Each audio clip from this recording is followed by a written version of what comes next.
ಸತ್ಯಾನ್ವೇಷಣೆಯ ಸಂಘರ್ಷ ನಡೀತಾ ಇದೆ. ಎರಡು ಪ್ರಕರಣಗಳು ಈ ಸರ್ಕಾರವನ್ನ ಮುಜುಗರಕ್ಕೀಡು ಮಾಡಿದೆ. ಆದರೆ ಈ ಸರ್ಕಾರ ಅದರಿಂದ ಆಚೆ ಬರೋಕ್ಕೆ ಸಮಯ ತುಂಬಾ ತೆಗೆದುಕೊಳ್ಳುತ್ತಾ ಇದೆ. ಒಂದಂತೂ ಬಿಡಿ, ಅದು ತನಿಖೆಯ ಹಂತದಲ್ಲಿದೆ. ಆದರೆ ಇನ್ನೊಂದು ಕ್ಲಿಯರ್ ಕಟ್ ಆಗಿ ಆಚೆ ಬರಬೇಕಾಗಿರುವಂಥದ್ದಿತ್ತು. ಅದರಲ್ಲಿ ಯಾಕೆ ಇಷ್ಟೊಂದು ಸತ್ಯಾನ್ವೇಷಣೆಯನ್ನ ಮಾಡಿಕೊಂಡು ಅಂಥ ದೊಡ್ಡ ರೀತಿಯಲ್ಲಿ ಕುತ್ಕೊಂಡಿದ್ದಾರೆ ನಂಗೆ ಅರ್ಥ ಆಗ್ತಿಲ್ಲ. ಅದು ವಿಧಾನಸೌಧದಲ್ಲಿ ಘೋಷಣೆ ಮಾಡಿದಂತಹ ಪಾಕ್ನ ಪರವಾಗಿ. ಆ ವಿಚಾರದಲ್ಲೂ ಕೂಡ ಇಷ್ಟೊಂದು ಸತ್ಯಾನ್ವೇಷಣೆ ಮಾಡುವಂಥದ್ದು ಏನಿದೆ? ಅಷ್ಟೊಂದು ತಡ ಆಗ್ತಾ ಇರೋದು ವಿಧಾನಸೌಧದಲ್ಲಿ ಪಾಕಿಸ್ತಾನ ಪರ ಘೋಷಣೆಯನ್ನ ಮಾಡಿದಂತ ಆರೋಪ ಏನಿದೆ, ಖಾಸಗಿ FSL ವರದಿ ಬಹಿರಂಗವಾಗಿದೆ. ಕೊನೆಗೂ ಕೂಡ ಅದರಲ್ಲಿ ಸ್ಪಷ್ಟವಾಗಿದೆ, ವಿಡಿಯೋ ಅಸಲಿ ಇದೆ, ತಿರುಚಿಲ್ಲ ಅಂತ ಖಾಸಗಿ FSL ನ ರಿಪೋರ್ಟ್ ಬರ್ತಾ ಇದೆ. ಸೊ ಈ ಪಾಕ್ ಪರ ಘೋಷಣೆಯ ಸತ್ಯ ಏನಿದೆ? ಖಾಸಗಿ FSL ತಜ್ಞ ಡಾಕ್ಟರ್ ಫಣೀಂದ್ರ ಅವರು ಸಿದ್ಧಪಡಿಸಿರುವಂತ ವರದಿ ಇದು. ಅವರೇ ಖುದ್ದಾಗಿ ಇದನ್ನ ರಿಪೋರ್ಟ್ ಅನ್ನ ಹೇಳಿದ್ದಾರೆ. ಪಬ್ಲಿಕ್ ಟಿವಿ ಜೊತೆಗೂ ಕೂಡ ಮಾತನಾಡಿದ್ದಾರೆ.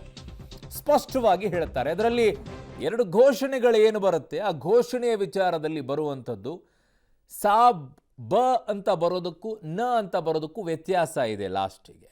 ಕಾರಣ ಕಾಂಗ್ರೆಸ್ನ ಅನೇಕ ಲೀಡರ್ಸ್ಗಳು ಹೇಳ್ತಾ ಇದ್ದಂಥ ಹೇಳಿಕೆ, ಅಲ್ಲಿ ನಾಸೀರ್ ಹುಸೇನ್ ಸಾಬ್ ಅಂತ ಹೇಳಿದ್ವಿ ಅಂತ ಹೇಳಿ, ಅದು ಪಾಕಿಸ್ತಾನ್ ಅಂತ ಆಯಿತು ಅಂತ ಹೇಳಿ. ನಕು ಭಕು ವ್ಯತ್ಯಾಸ ಇದೆ ಅನ್ನೋದನ್ನು ಸ್ಪಷ್ಟವಾಗಿ ಅವ್ರು ಹೇಳ್ತಾರೆ. ಆ ಥರ ಕೇಳಿಸ್ಲೇ ಇಲ್ಲ ನಮಗೆ. ಬ ಅಂತ ಬಂದಿದ್ದಿದ್ರೆ ನಾವು ಅದ್ರ ಬಗ್ಗೆ ಹೇಳ್ತಾನೆ ಇರಲಿಲ್ಲ, ಅಲ್ಲಿ ನ ಅಂತ ಬರುತ್ತೆ ಅಂತ ಹೇಳ್ತಾರೆ ಅವರು. ಸೊ ಅದ್ರ ಬಗ್ಗೆ ಸ್ಪಷ್ಟವಾಗಿ ಹೇಳ್ತಾರೆ. ಇದು ನಿಮಗೆ ರಿಪೋರ್ಟ್ನ ಕಾಪಿಯನ್ನು ತೋರಿಸ್ತಾ ಇದ್ದೀವಿ. ಸೊ ವಿಡಿಯೋದ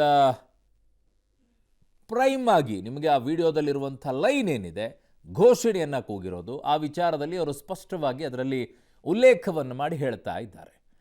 ಆದರೆ ಇನ್ನೂ ಸರ್ಕಾರದಿಂದ ಮಾಡಿರುವಂಥ FSL ನ ವರದಿ ಬಂದೇ ಇಲ್ಲ ಅಂತ ಹೇಳ್ತಾ ಇರೋದು ಯಾಕೆ?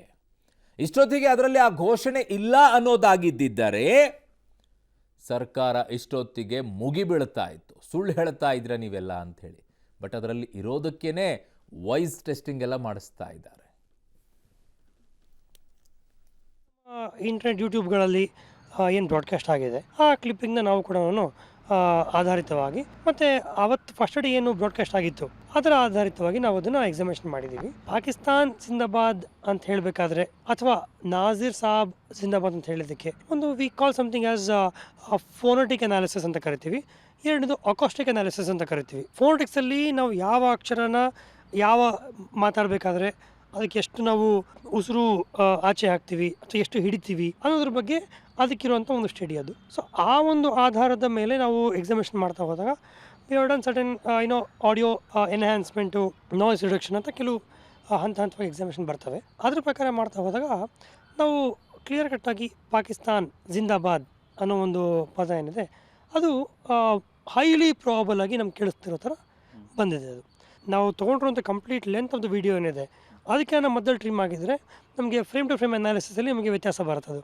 ಸೊ ನಾನು ಎಕ್ಸಾಮಿನೇಷನ್ ಮಾಡಿರೋಂಥ ವೀಡಿಯೋನಲ್ಲಿ ಆ ರೀತಿ ಫ್ರೇಮ್ ಟು ಫ್ರೇಮ್ ಅನಾಲಿಸಿಸ್ ಮಾಡಿದಾಗ ಯಾವುದೇ ಥರವಾದ ಮಧ್ಯದಲ್ಲಿ ಏಟ್ ಆಗಿಲ್ಲ, ಡಾಕ್ಟ್ರಿಂಗ್ ಕೂಡ ಆಗಿಲ್ಲ ಅಂತ ರಿಪೋರ್ಟ್ ಮಾಡಿದ್ದೀನಿ. ಯಾಕೆಂದರೆ ಆ ವಿಡಿಯೋ ಕವರೇಜ್ ಏನಾಗಿದೆ, ವಿಡಿಯೋ ಫ್ರೇಮಲ್ಲಿ ಯಾರದನ್ನು ಕೂಗ್ತಿದ್ದಾರೆ ಅವರಿಲ್ಲ, ಎಲ್ಲೋ ಬೇರೆ ಕಡೆಯಿಂದ ಬರ್ತಿರೋ ಥರ ಸೌಂಡ್ ಇದೆ ಅದು.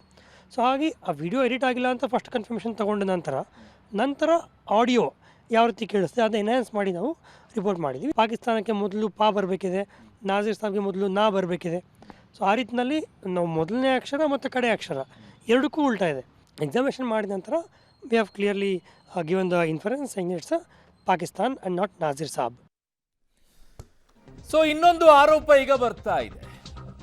ಒಂದು ಇವ್ರು ಮಾಡಿರುವಂಥದ್ದು ಫಣೀಂದ್ರ ಅವರು ಪ್ರೈವೇಟ್ ಆಗಿ ಅವ್ರು ಮಾಡ್ಕೊಂಡಿದ್ದಾರೆ. ಆದರೆ ಸರ್ಕಾರ ಮಾಡಿಸಿರುವಂಥ FSL ವರದಿ ಬರೋಕ್ಕೆ ಇಷ್ಟೊಂದು ಬೇಕಾ? FSL ವರದಿ ಕೊಡೋಕೆ ನಮ್ಮಲ್ಲಿ ಇಷ್ಟೊಂದು ತಡವಾಗಿ ಅದನ್ನು ಹುಡುಕೋದ್ರಲ್ಲಿ ನಮ್ಮ ಅಧಿಕಾರಿಗಳು ವೀಕ್ ಇದ್ದಾರೆ. ನಮ್ಗೆ ಕಾಡುವಂಥ ಪ್ರಶ್ನೆ ಇದೆ, ಸರ್ಕಾರ ರೀತಿಯಾಗಿ ತಡ ಮಾಡಿದರೆ. FSL ವರದಿ ಬಹಿರಂಗವಾಗಿದೆ. ಈಗ ಟ್ವೀಟ್ ಮೂಲಕವಾಗಿ ರಿಪೋರ್ಟನ್ನು BJP ನಾಯಕರು ಹಂಚಿಕೊಂಡಿದ್ದಾರೆ. ಖಾಸಗಿ FSL ವರದಿ ಕಾಂಗ್ರೆಸ್ಸಿಗರು ಸುಳ್ಳು ಸುದ್ದಿಯ ಸೃಷ್ಟಿಕರ್ತರು ಅಂತ ವಾಗ್ದಾಳಿಯನ್ನ ಮಾಡಿದ್ದಾರೆ. ಖಾಸಗಿ FSL ವರದಿಯನ್ನು ಹಂಚಿಕೊಂಡಿದ್ದಕ್ಕೆ ಕಾಂಗ್ರೆಸ್ ಆಕ್ಷೇಪವನ್ನ ವ್ಯಕ್ತಪಡಿಸ್ತಾ ಇದೆ. ಯಾಕೆ? ಅಥೆಂಟಿಕೇಟೆಡ್ ಆಗಿ ನೋಡೋದಾದ್ರೆ ಅದನ್ನ ಕನ್ಸಿಡರ್ ಮಾಡಲ್ಲ ಬಹುತೇಕವಾಗಿ. ಆದರೆ ಸರ್ಕಾರದಿಂದ ಮಾಡಿಸಿರುವಂಥ FSL ವರದಿ ಏನಿದೆ ಅದನ್ನಾದರೂ ಕೊಡಬೇಕಲ್ಲ, ಅದನ್ನ ಯಾಕೆ ತಡ ಮಾಡ್ತಾ ಇರೋದು? ಸಿಕ್ಕಿರುವಂಥ ಮಾಹಿತಿಗಳ ಪ್ರಕಾರ ಈಗಾಗಲೇ FSL ವರದಿ ಸರ್ಕಾರದ ಮಟ್ಟಕ್ಕೆ ಹೋಗಿ ತಲುಪಿದೆ ಅಂತ ಕೇಳಿ ಬರುತ್ತಾರೆ. ಬಟ್ ಅದನ್ನು ಯಾಕಿನ್ನೂ ಕೂಡ ಹೊರಗಡೆಗೆ ಹಾಕ್ತಿಲ್ಲ ಅಂತ ಬಿಜೆಪಿನೂ ಕೇಳ್ತಾ ಇದೆ, JDS ಕೂಡ ಕೇಳ್ತಾ ಇದೆ. ಇದನ್ನ ಮುಚ್ಚಿಡುವಂತ ಕೆಲಸವನ್ನ ಮಾಡ್ತಾ ಇದ್ದಾರೆ, ಯಾರನ್ನೋ ರಕ್ಷಣೆ ಮಾಡೋಕ್ಕೋಸ್ಕರ ಈ ರೀತಿಯಾಗಿ ಮಾಡ್ತಾ ಇದ್ದಾರೆ ಅನ್ನುವಂಥ ಆರೋಪವನ್ನ ಈ ಸರ್ಕಾರ ಹೊತ್ಕೊಳ್ಳುವಂತ ಪರಿಸ್ಥಿತಿಗೆ ಬರ್ತಾ ಇದೆ. ಬಟ್ ಅನೇಕ ಕಾಂಗ್ರೆಸ್ನ ನಾಯಕರುಗಳು ಅಂತ ಘೋಷಣೆನೇ ಆಗಿಲ್ಲ ಅನ್ನುವಂಥ ಹೇಳಿಕೆಗಳನ್ನ FSL ವರದಿ ಬರೋಕ್ಕಿಂತ ಮುಂಚಿತವಾಗಿಯೇ ಹೇಳಿಬಿಟ್ಟಿದ್ರು ಆಲ್ರೆಡಿ ಬಹುತೇಕ ನಾಯಕರು. ಆ ಥರ ಏನೂ ಇಲ್ಲ, ಅದರಲ್ಲಿ ಆ ಥರ ಘೋಷಣೆನೇ ಕೂಗಿಲ್ಲ ಅಂತ ಡಿಕ್ಲೇರ್ ಮಾಡಿಬಿಟ್ಟಿದ್ರು FSL ವರದಿ ಬರೋ ಮುಂಚಿತವಾಗಿಯೇ. ಘಟನೆ ನಡೆದು ಅವತ್ತಿನ ಮಾರನೇ ದಿನಾನೇ ಹೇಳಿಕೆಗಳು ಬಂದಿದ್ವು. ನೋಡಿ ಏನು ಮಾತನಾಡಿದ್ದಾರೆ. ಅವರು ಸರ್ಕಾರಕ್ಕೂ ಮಾಹಿತಿ ಬಂದಿದೆ, ಯಾಕೆ ಇನ್ನೂ ಮುಚ್ಚಿಟ್ಟಿದ್ದಾರೋ ಗೊತ್ತಿಲ್ಲ. ತಕ್ಷಣ ಅದನ್ನು ಬಿಡುಗಡೆ ಮಾಡಿದ್ರೆ ಸತ್ಯಾಂಶ ಎಲ್ರಿಗೂ ಗೊತ್ತಾಗುತ್ತೆ. ಅದೇ ಸರ್ಕಾರನೇ ಅದ್ರ ಬಗ್ಗೆ ಉತ್ತರ ಕೊಡಬೇಕಷ್ಟೇ. ಅನಗತ್ಯವಾಗಿ ಡಿಲೇ ಮಾಡ್ತಿದ್ರೆ ಇಷ್ಟು ಡಿಲೇ ಆಗೋ ಅಗತ್ಯ ಇರಲಿಲ್ಲ. ತಕ್ಷಣ ಅದನ್ನು ಬಿಡುಗಡೆ ಮಾಡಬೇಕು. ಏನು ರಿಪೋರ್ಟ್ ಇದೆ ಅದನ್ನು ಸರ್ಕಾರ ಏನೋ ಮುಚ್ಚಿಡುವಂಥ ಪ್ರಯತ್ನವನ್ನು ಮಾಡ್ತಾ ಇದೆ. ಇದನ್ನು ಮಾಡಿದಂಥವರು ಮುಸ್ಲಿಂ ಭಯೋತ್ಪಾದಕರು ಅಂತ ಗೊತ್ತಾದರೆ ಕಾಂಗ್ರೆಸ್ಗೆ ಹಿನ್ನಡೆ ಆಗ್ತೈತೆ. ನಮಗಿರೋಂಥ ಮಾಹಿತಿ ಆ ಸರ್ಕಾರದ್ದು ಕೂಡ ಕೊಟ್ಟು ಸರ್ಕಾರಕ್ಕೆ ಬಂದು ಭಾಳ ದಿನಗಳೇ ಆಗೋಗ್ಬಿಟ್ಟಿದೆ. 6 ದಿನ ಆಗಿದೆ. ಇನ್ನು ಸಮಯ ಬೇಕು ಅಂತ ಹೇಳ್ತಾರಲ್ಲ, ಇಲ್ಲಿ ಕಾಂಗ್ರೆಸ್ ಸ್ಪಷ್ಟವಾಗಿ ಯಾರನ್ನೋ ಕಾಪಾಡುವಂಥ ದೃಷ್ಟಿಯಿಂದ ಈ ಪ್ರಯತ್ನಗಳನ್ನು ಮಾಡ್ತಾ ಇದೆ. ನನಗನ್ಸ್ತತೆ ಇನ್ನೂ 5 ದಿನ ಆದರೂ ಇದು FSL ರಿಪೋರ್ಟನ್ನು ಕೊಡಲ್ಲ. ಅವರು ಇದನ್ನು ತಿರ್ಚುವಂಥ ಪ್ರಯತ್ನಗಳನ್ನು ಮಾಡ್ತಾ ಇದ್ದಾರೆ. ಎಷ್ಟಾಗುತ್ತೋ ಅಷ್ಟು ತಿರ್ಚಕ್ಕೆ ಏನೇನು ಸಾಧ್ಯನೋ ಹುಡುಕಿ ಗೂಬೆ ಕೂಸುವಂಥ ಪ್ರಯತ್ನವನ್ನು ಮಾಡ್ತಾರೆ. ಪಾಕಿಸ್ತಾನ್ ಜಿಂದಾಬಾದ್ ಅನ್ನೋಂಥ ಘೋಷಣೆಗಳನ್ನು ಕೂಡಿದಂಥ ಸಂದರ್ಭದಲ್ಲಿ ಈ ಘೋಷಣೆನೇ ಕೂಗಿಲ್ಲ ಅಂತ ಮಾನ್ಯ DK ಶಿವಕುಮಾರ್ ಅವರು, ಲಕ್ಷ್ಮೀ ಹೆಬ್ಬಾಳ್ಕರ್ ಅವರು, ಪ್ರಿಯಾಂಕಾ ಖರ್ಗೆ ಅವರು ಹೇಳಿದರು.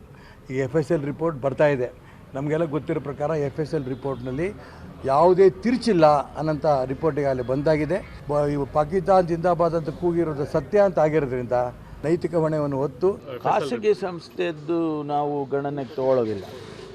ನಾವು ನಮ್ಮದೇ FSL ಏನಿದೆ ಸರ್ಕಾರದ್ದು ಗೃಹ ಇಲಾಖೆಯ ಅಡಿಯಲ್ಲಿರ್ತಕ್ಕಂಥ ಫೊರೆನ್ಸಿಕ್ ಸೈನ್ಸ್ ಲ್ಯಾಬೊರೇಟ್ರಿ, ಅಲ್ಲಿಂದ ವರದಿ ಬರಬೇಕು. ಅದನ್ನೇ ನಾವು ಹೇಳ್ತಾ ಇರೋದು. ಸಂಪೂರ್ಣ ವರದಿ ಬಂದ ತಕ್ಷಣ ಕ್ರಮ ತಗೊಳ್ತೀವಿ. ನೀವು ಕ್ಲೀನ್ ಚಿಟ್ ಕೊಡ್ತಾ ಇದ್ದೀರಾ. ನಾನು ಹೇಳಿದೆ, ನಾನು ಕ್ಲೀನ್ ಚಿಟ್ ಕೊಡ್ತಾ ಇಲ್ಲ. ನಾನು ಕೆಲವು ಖಾಸಗಿ ಸಂಸ್ಥೆಗಳು, ನಾನು IT ಮಿನಿಸ್ಟರ್ ಇದ್ದೀನಿ, ಖಾಸಗಿ ಸಂಸ್ಥೆಗಳಿಗೆ ನಾವು ಕೊಟ್ಟಾಗ ನಾನು ಕೊಟ್ಟಿರುವಂಥ ಫುಟೇಜ್ನಲ್ಲಿ ನೆಗೆಟಿವ್ ಬಂದಿದೆ ಅಂತ ನಾನು ಹೇಳಿದ್ದೆ, ಹೌದಾ ಇಲ್ಲ? ಅದನ್ನು ಪಬ್ಲಿಷ್ ಮಾಡ್ತಾ ನಾವು ಪಬ್ಲಿಷ್ ಮಾಡ್ಬೋದಲ್ಲ. ನಾನು ಖಾಸಗಿ ಸಂಸ್ಥೆಗೆ ಹೋಗ್ಬಿಟ್ಟು ಯಾವುದೋ ಒಂದು ರಿಪೋರ್ಟ್ ತಂದುಬಿಟ್ಟು FSL ರಿಪೋರ್ಟ್ ತಂದುಬಿಟ್ಟು ನಾನು ಹೇಳ್ಬೋದಲ್ಲ. ಇಂಥ ಒಂದು ಸಂದರ್ಭದಲ್ಲಿ ಇವತ್ತು BJPಯವ್ರು ಏನು ಮಾಡಿದಾರಲ್ಲ ಅದು ನಿಜವಾದ ದೇಶದ್ರೋಹದ ಕೆಲಸ. ಇವ್ರಿಗೆ ಆತಂಕ ಇರಬೇಕು ಅಂತ ಏನಕ್ಕೆ ಇಂಟ್ರೆಸ್ಟ್ ಸಮಾಜದಲ್ಲಿ? ಇವರು ಆಟೋಪ ಎಲ್ಲ ನೋಡ್ತಾ ಇದ್ದಾರೆ. ಮುಂಜಾನೆದ ಕೂಡಲೇ ಅದು ಪಾಕಿಸ್ತಾನ ಒಂದು ಇವ್ರ ಮನೆ ದೇವರು. ಇವ್ರ ಆಸ್ತಿ ಪಾಕಿಸ್ತಾನ ಹೆಸರು ಹೇಳ್ಕೊಂಡು ಇವ್ರು ಬದುಕೋದು. ಪಾಕಿಸ್ತಾನ್ ಪಾಕಿಸ್ತಾನ್ ಪಾಕಿಸ್ತಾನ್. ಮುಂಜಾನೆ ಎದ್ದ ಕೂಡಲೇ BJP ಪಾಕಿಸ್ತಾನ್. ಅಲ್ಲಿ ಹೋದರು, ಇಲ್ಲಿ ಬಂದರು, ಎಲ್ಲ ಕ್ರಿಯೇಟೆಡ್ ಇವರೇ ಹೇಳ್ಬಿಡೋದು.